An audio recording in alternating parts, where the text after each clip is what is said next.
Modern Curaçao, in its current political form, has only existed since 2010. Again, just for a little bit of context, Instagram launched in 2010. The Hmm. iPad, the very first iPad was launched in 2010. Uber, the ride sharing app, launched in 2010, right? So modern I Curaçao is was rough. just about an adult in 2010. Just had become an adult. Yeah. You know, it's wild. So modern Curaçao is roughly the same age as many of the apps sitting on our phones right now, right? And yet, within just 16 years of acquiring its current constitutional status, the country would achieve something that far older nations have spent generations chasing. It would qualify for a FIFA World Cup. Right? That fact alone should sort of make us pause and Yeah. like take a breath and just understand the implications of that statement. You know how difficult it is to get to qualify Yeah. for a FIFA World Cup. India has been trying to do that since time immemorial, right? We still, for a population of 1.4 billion people with so much funds at our disposal, we are unable to do even one tenth of what this island country with a population less than East fucking Delhi, less than EDMC's purview that we have discussed in the past, has sort of managed to qualify for the World Cup, dude. Yeah, because they must actually be investing into the players and into the training instead of fucking us doing, I don't know what the fuck in our sporting community and launching fucking IPL instead of doing something good No, with an IPL, insane IPL is amount. its own thing. You don't have to sort of cut down funds from one sport to put it into the other. Like both things Okay, can be no, true, right? So you yes, can but you do direct funds, and IPL is a waste of funds. There was no need. fair. It's the Super League system. It's a fully Yeah, undeserved amount of money going into rich people's pockets, making already rich people extremely rich, instead of taking the immense talent that exists in multiple sports. You see how football is played in the northeastern states, in yeah, like in Calcutta, in Bengal. It's a big thing. We have, when we used to go as children, we were a part of the football culture over there. hmm, I was never interested in it, but it was very much a part of the culture, and local teams compete very, very seriously over yeah, there. yeah. No, I know. It's a whole thing. If people actually if our fucking governance actually invested in these people, we would have reached the World Cup. Yeah, no, fair. All of that is true. Why I also mentioned the 16-year time frame is because countries do not normally arrive at football's biggest stage so quickly, right? Mhm. 16 years might sound like a long time, but it's not. Like in terms of Yeah. institutional development, 16 years is basically a blink in the grand scheme of things, you know? I have a question. Was there a football team before that? Like, was there like set up for sports or for football before Yeah, you 2010? have There to must be. you have to remember that it was a Dutch colony and Netherlands has always Yeah. been a very big footballing nation, right? So whatever Netherlands, so similarly, how do you think cricket ended up in India, right? Cricket. Yeah. Hmm. That's the biggest example I can give you. Okay. Because the British officers used to play cricket so much that Indians also got inculcated into the sport, right?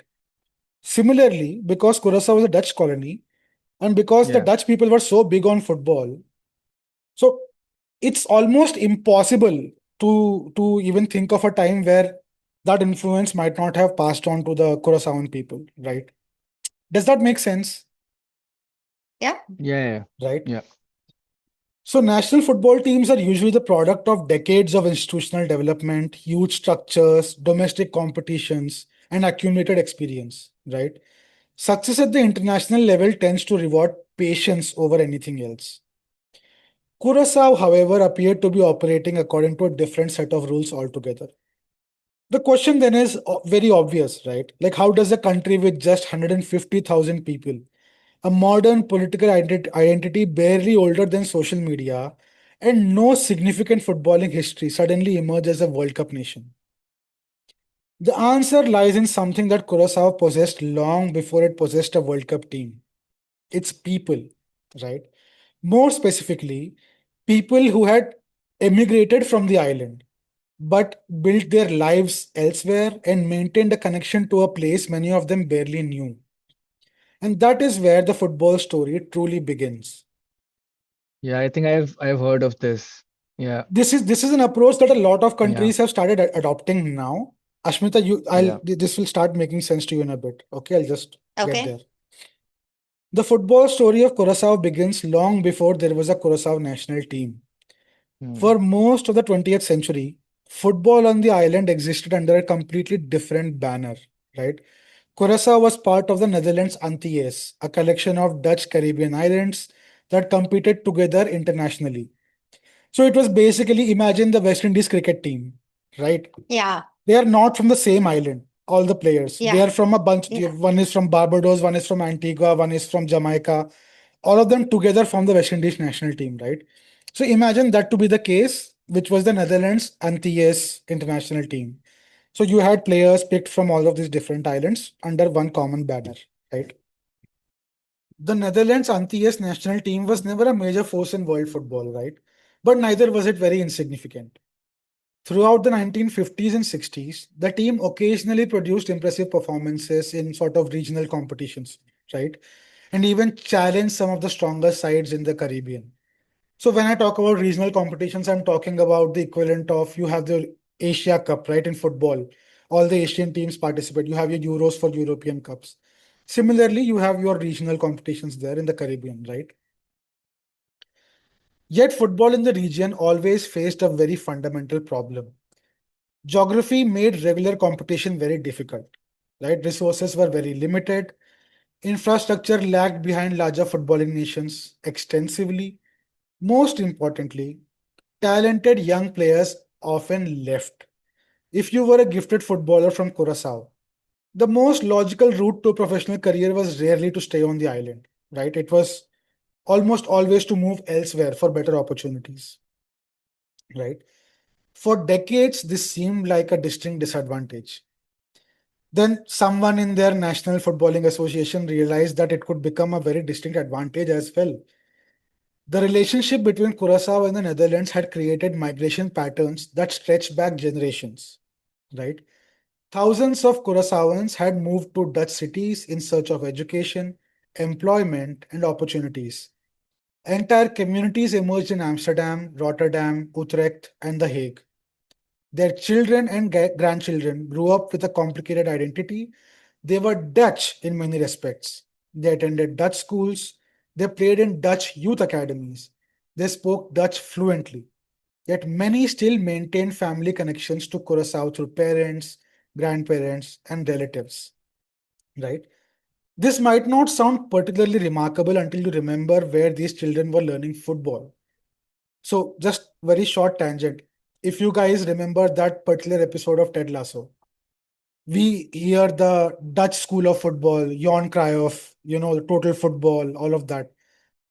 So, Netherlands has long been considered like one of the greatest sort of innovators, strategic innovators in the world of football, right?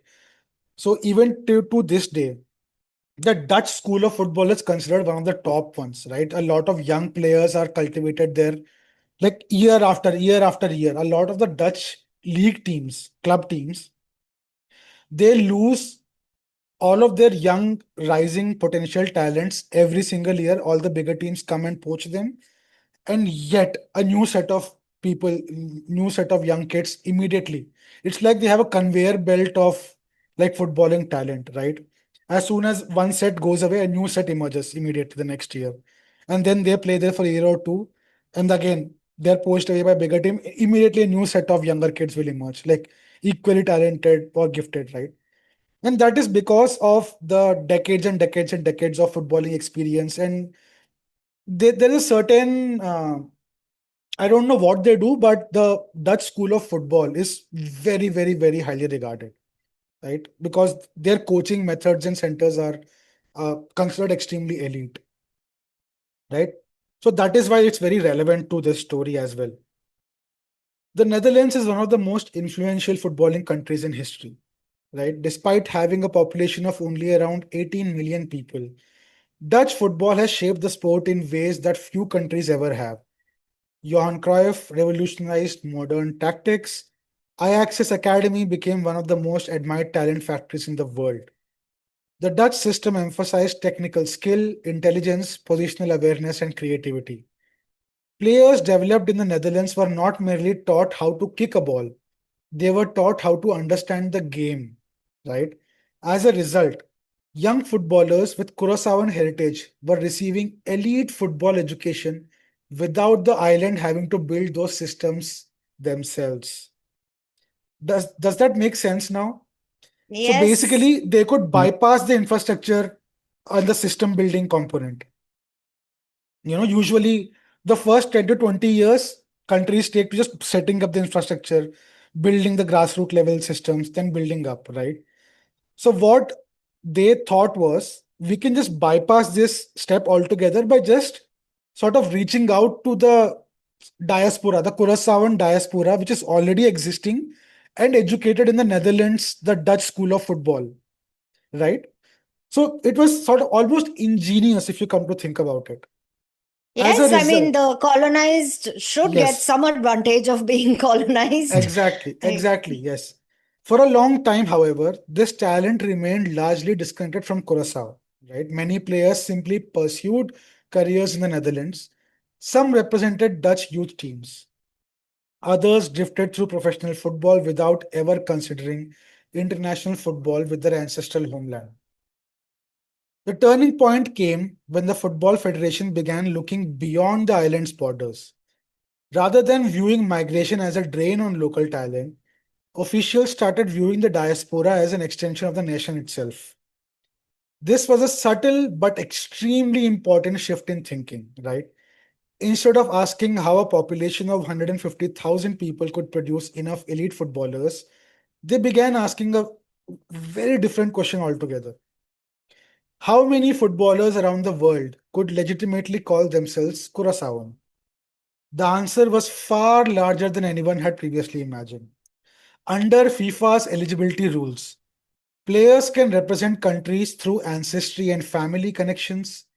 A player born in Rotterdam to Curaçaoan parents could choose Curaçao.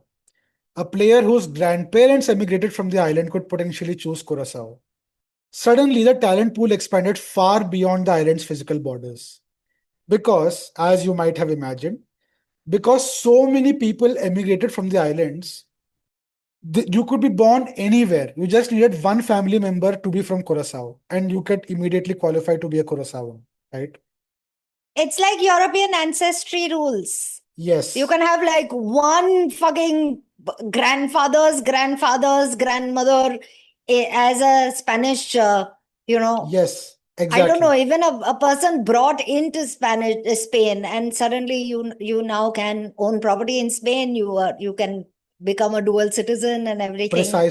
Precisely Yeah. that. The Federation began actively recruiting these players. Scouts and administrators reached out to professionals across Europe. Conversations that might previously never have happened began taking place. Players who had spent their entire lives in the Netherlands were asked to consider representing a place many had only visited during holidays or family gatherings. The strategy was not unique by any means, right? A lot of countries have tried doing this. This is not the first or Yeah, even the last one. Yeah, yeah. Like India has tried doing this for many, many, many years very unsuccessfully. I don't know why. really. Yes. Countries such as Morocco, Algeria, and Senegal had been successfully leveraging diaspora communities for years. Right? Just for context,